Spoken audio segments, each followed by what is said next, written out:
Hi everyone, it's Elizabeth from Always a Jersey Girl at Heart, and I am back again for another month of the Golden Vlog, which is hosted by my good friend Elizabeth over at Elizabeth Loves, among others.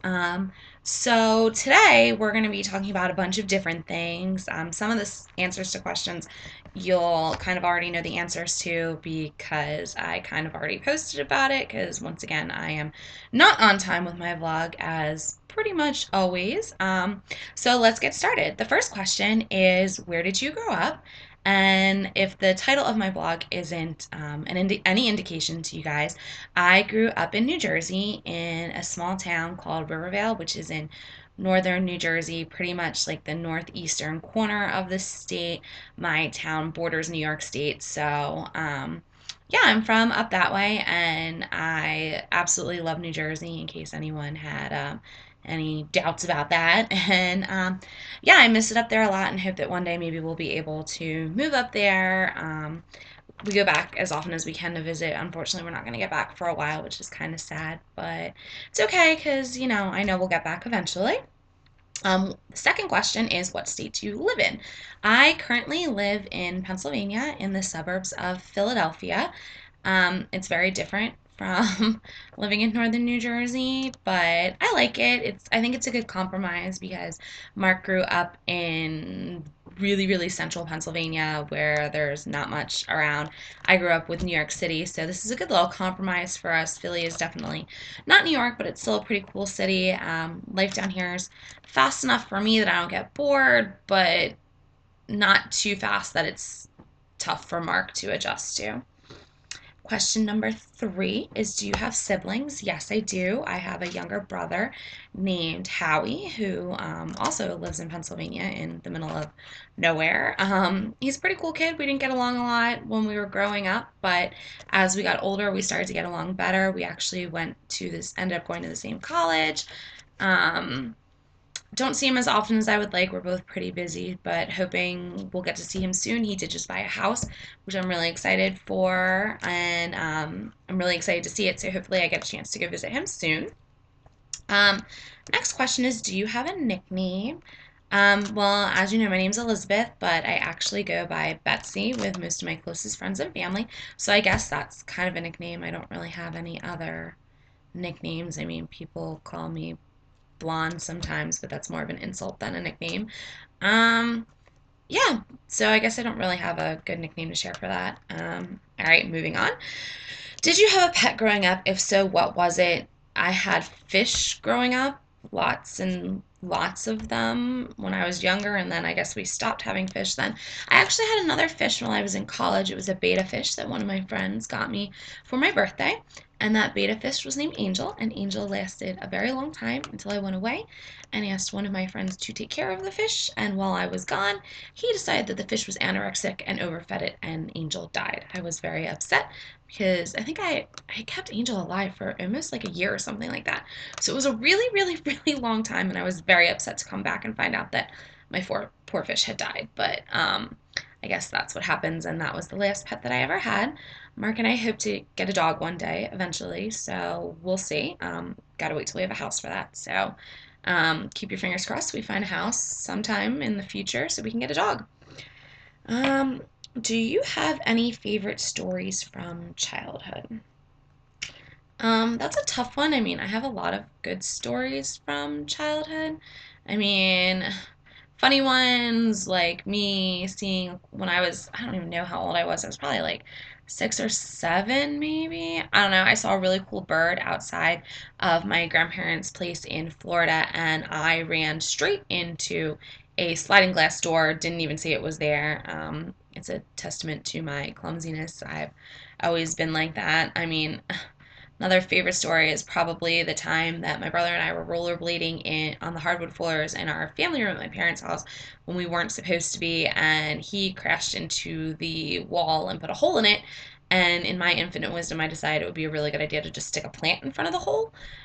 It worked really well until my mom went to clean one day and move the plant, and there was this giant hole in the wall. Needless to say, we got in a little trouble for that. Those are, just a couple of stories from childhood. Um, Next is, what did you think life would be like when you were older? When I was younger, I used to want to be a teacher. My best friend Anna and I used to spend hours teach, teaching our younger siblings. We had both my grandmothers have been teachers, so my one grandma had given us a big piece of like blackboard. So we had our own little chalkboard down in my basement, and my other grandma had given us all her teacher's editions of books plus things like that she had gotten for free and everything. So literally, we would force our younger siblings to sit in my basement with textbooks, and we had the teacher's editions of things, and we would make up worksheets for them, and we would make them do crafts and all kinds of stuff. And literally, we would force them to play school with us, and we would be the teachers. Anna actually went on to be a teacher. I did not. When I was in high school, however, after doing the Pascack Valley preschool, I decided that maybe teaching wasn't exactly what I wanted to do. Still wasn't sure, but I did an internship for a senior project. Instead of English class, I interned with Sony Electronics in their corporate law department, and that was where I fell in love with law and decided that I wanted to go to law school and be a lawyer. And then I thought I would be a partner in a major New York City law firm by the time I was 30. And well, I turned 30 in last November, and let's just say that is not how life has panned out for me, but that's okay. Something good is coming my way eventually, whether it be teaching, because now I'm kind of back thinking about the education field, more so higher education than elementary and Spanish, high school Spanish, which is what I had originally been thinking when I was younger. So we'll see where life takes me next. Um, what is your most embarrassing memory? That's a tough one. I have a lot. Probably my all-time most embarrassing memory is when I was in high school. My friend Chris took me to his senior prom. He went to an all-boys Catholic high school, and I went with him as his date. And while doing the jitterbug, I was wearing a strapless dress. Someone stepped on my dress, and my dress came down in the middle of his senior prom. I don't think I have ever been more mortified in my entire life. I mean, I've been embarrassed before. As I said, I'm kind of clumsy. Um, I like to fall downstairs a lot. Even that's not as embarrassing as the time that Chris stepped on my dress and I flashed like his entire senior class. No big deal. At the time, I was mortified. Now I'm still kind of embarrassed by it. I'm still kind of mortifying, but you know what? It happens. I'm sure none of them remember it happening. It's just a very vivid memory for me. Next is, tell us your love story and what your plans are for this Valentine's Day. Our love story, Mark and I met our sophomore year at Bucknell through a mutual friend who was actually one of my bridesmaids. Um, we met one night that was, let's just say, not one of my finer moments, yet somehow he still managed to want to be friends with me, which I'm kind of shocked at. It's probably one of my worst moments. So he definitely had seen me at my worst. We didn't start dating until our senior year, actually about a month before I graduated. I came back from studying abroad, started hanging out with him more, and I tried to set him up with a bunch of my friends, actually, and sorority sisters. I did not want to date him. I was graduating. I was like, there's no way that I should be in a relationship right now. I'm not going to be here much longer. It's my last semester. I just need to have fun and like get out of here. Um, I don't need a boyfriend right now.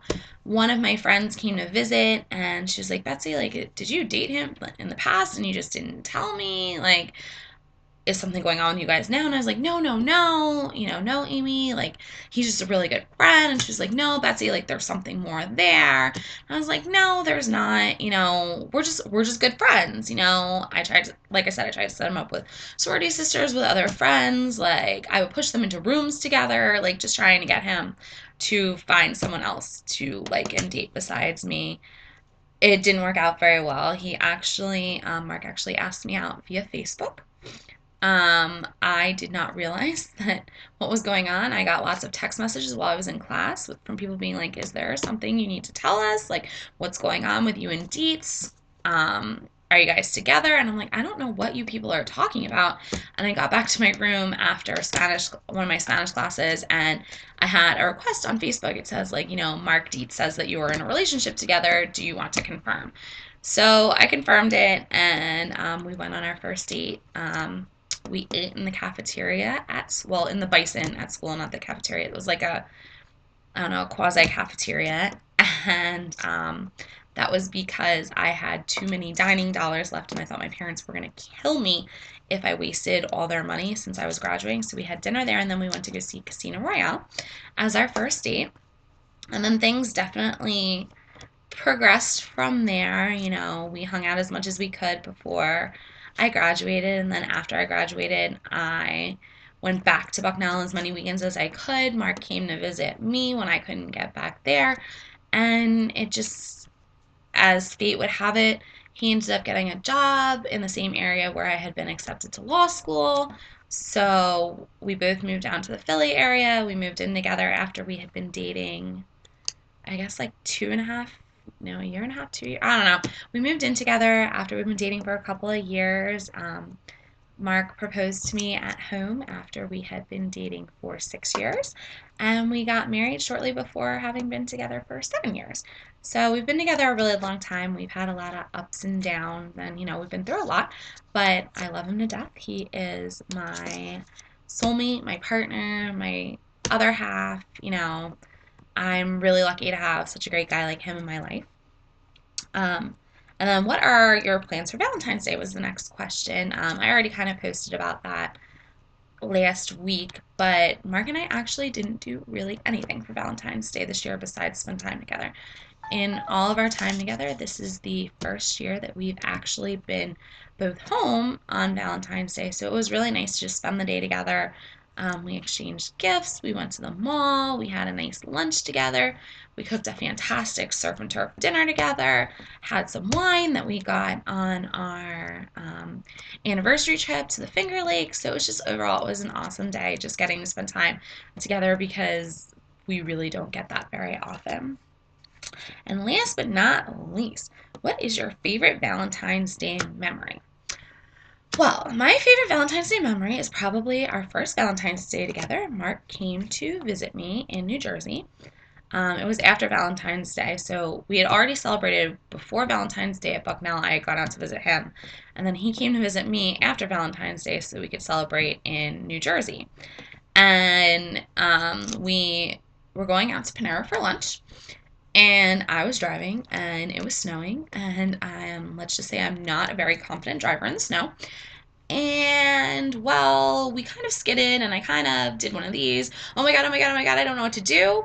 And yeah, eyes closed, hands off the wheel, freaking out. And my poor boyfriend probably thought I was absolutely nuts and was like, put your hands back on the wheel. Like, needless to say, I did not drive. After that, we had lunch and he drove home. And I'm shocked that he still wanted to be with me after that. And then, to make matters worse, after that, we decided to brave the snow again because I had made reservations at the Chart House in Weehawken for dinner. And I got us lost on the way there. And we ended up going over the George Washington Bridge to New York City. And in my infinite wisdom, the first, street that I recognized was Harlem River Drive. So I'm like, oh, just get off here and we'll figure it out from there. And then we proceeded to get lost in Harlem at 8 o'clock on a Saturday night. And those of you who are familiar with New York City know that Harlem is not necessarily, I mean, it's not terrible, but it's not necessarily the place that you want to get lost. And then I'm on the phone with my parents being like, we're in Harlem. I don't know where we are. My dad's like, oh my gosh, get out of Harlem. Like, you need to get back over the George Washington Bridge, get back into Jersey. We did eventually make it to dinner late, but we made it. And that was our first Valentine's Day together, and I'm pretty sure that will almost always be one of the most memorable Valentine's Days that I have ever had, and I'm sure Mark will probably agree that that is probably one of his most memorable Valentine's Days as well. So yeah, that concludes this edition of the Golden Vlog. I hope you guys enjoyed hanging out with me and getting to hear a little bit more about where I'm from and how Mark and I met and our Valentine's Day's adventures together. So until next time, bye!